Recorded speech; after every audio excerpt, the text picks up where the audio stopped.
Assalaamu calaykum waraxmatullaahi wabarakaatu.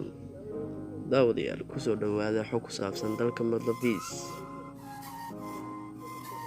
Dalka Maldives waa jasiirad dhacda qaaradda Aasiya, waxa uuna daris leeyahay dalalka kale ah Sri Lanka iyo Hindiya. Waana dal aad u jasiirado badan. Caasimadda Jamhuuriyadda Maldives waxaa la yiraahdaa magaalada Melle, waana magaalada ugu weyn dalkani.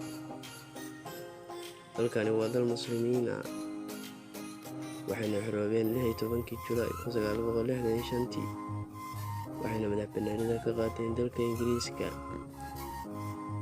ee wadamada aadka farada badan u gumaysan jiray ee wadamada dhaca dunida. Waa dalka Ingiriiska. Dadka dalkan waxaa lagu qiyaasay sanadkii 2018 392,473 qof.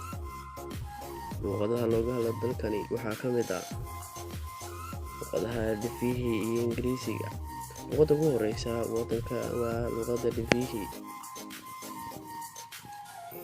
Dalkani waa dal muslimiin intu aad ugu badan yihiin, 98% waa dad muslimiin ah. Madaxweynihii ugu horeeyay waa Maxamed Amiin Diidi.